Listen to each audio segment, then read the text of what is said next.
Hai semuanya, selamat datang di channel aku yaitu Random My Book List. Di sini aku akan sharing poin-poin menarik dari buku-buku yang aku baca. Nah, dari buku-buku yang aku baca, aku hanya akan sharing 3 poin yang menurut aku sangat menarik.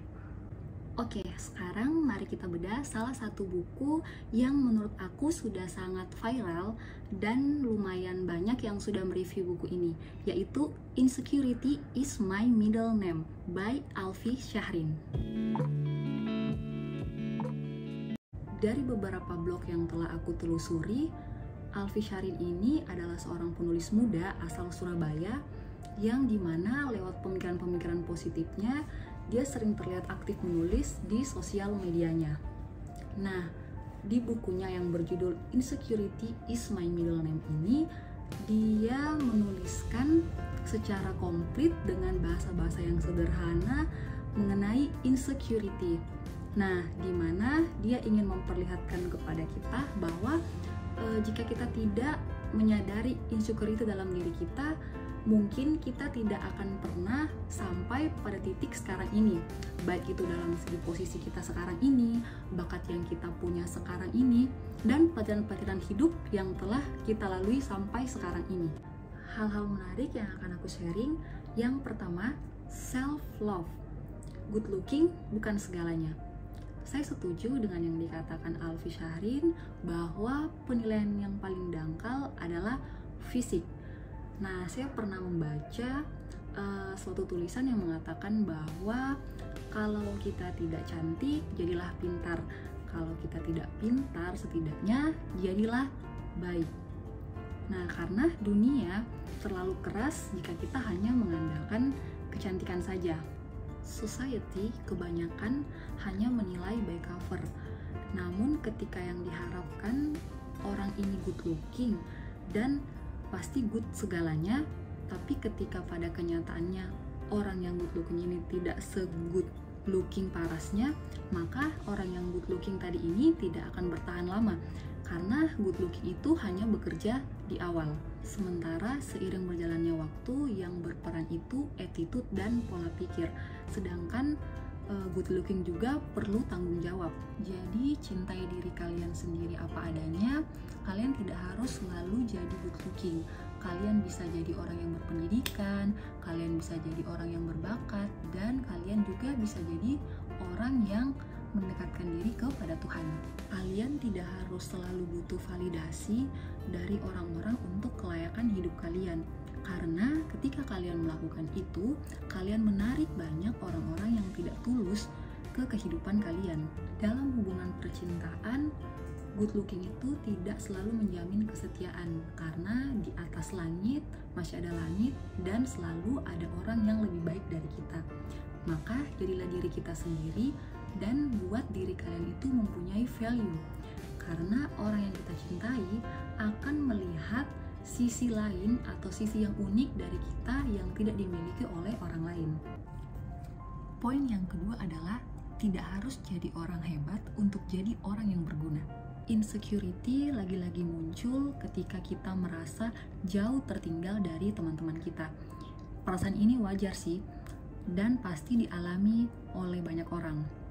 Nah, menurut beberapa orang mungkin hidup ini bukanlah sebuah pertandingan, tapi menurut aku pribadi, hidup ini adalah sebuah pertandingan, tapi bukan pertandingan untuk melawan orang lain, melainkan melawan diri kita sendiri, melawan untuk rasa malas kita, melawan ego kita, dan melawan rasa percaya diri kita.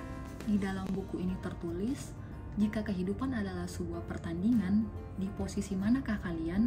Apakah di posisi jadi orang kaya, ataukah di posisi jadi orang sukses, atau di posisi jadi orang populer?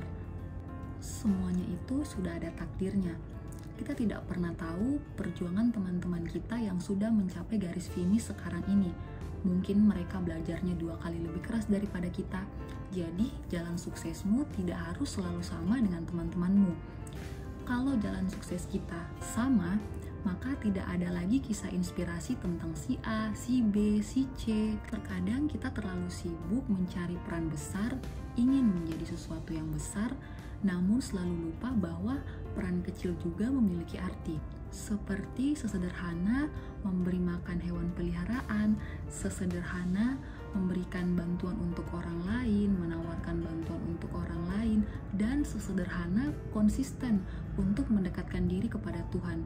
Kita tidak tahu bahwa hal-hal seperti itu sebenarnya hal-hal yang sederhana yang bahkan akan membantu diri kita sendiri loh.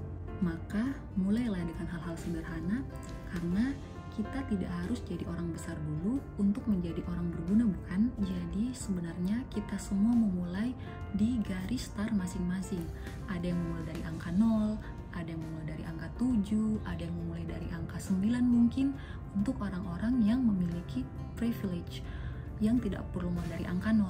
Tapi orang-orang yang mulai dari angka besar, dari angka 8, dari angka 9,5 mungkin, nah mereka itu pun punya tanggung jawab yang besar. Semakin besar angka di garis yang mereka mulai, maka semakin besar pula tanggung jawab yang mereka pikul. Tapi untuk ada di garis finish, semua orang itu butuh proses. Jangan iri, nikmati prosesnya, karena proses tidak akan mengkhianati hasil. Poin yang ketiga, berdamai dengan insecurity. Ada titik di mana kita akan merasa capek, kita akan merasa di garis jenuh kita dengan rasa insecurity. Tapi di buku ini menyatakan bahwa bagaimana kalau rasa insecurity itu adalah trigger untuk kita menjadi sukses. Dan siapapun itu pasti pernah merasakan yang namanya insecurity. Dan insecurity itu tidak selalu negatif. Kita perlu yang namanya insecurity untuk trigger kita sebagai motivasi awal kita untuk mulai mengembangkan diri kita. Contoh sederhana untuk menyikapi rasa insecurity adalah misalkan ketika kita melihat teman kita sudah sukses, kita pasti akan merasa tertinggal, dan disitulah rasa insecurity kita akan muncul. Nah, di sini ada dua sikap yang bisa kita ambil ketika rasa insecurity kita itu muncul. Sikap yang pertama, bergerak dan bekerja keras untuk memulai jalan kesuksesan hidup kita. Jika kita memiliki rasa insecurity, maka selamat, kita ada di langkah pertama untuk memulai pengembangan diri kita. Sikap yang kedua, kita sudah menyadari bahwa kita punya rasa insecurity, tapi kita malah memilih sikap untuk menunda-nunda dan malas untuk bergerak. Ingatlah, pilihan hidup yang kita pilih hari ini menentukan masa depan kita, dan penyesalan itu selalu ada di belakang. Jadi, terimalah bahwa insecurity itu ada. Insecurity itu adalah benda mati, tergantung dari kita masing-masing yang ingin menyikapinya. Jika kalian ingin menyikapinya sebagai trigger untuk motivasi kalian, atau kalian ingin tetap insecurity itu mati dalam diri kalian dan terus ada dalam diri kalian, ingatlah, pilihan kalian adalah penentu masa depan kalian. Dan menurut aku, buku ini tuh sangat cocok dibaca untuk semua kalangan, karena setiap orang, mau siapapun itu, pasti punya yang namanya rasa insecurity.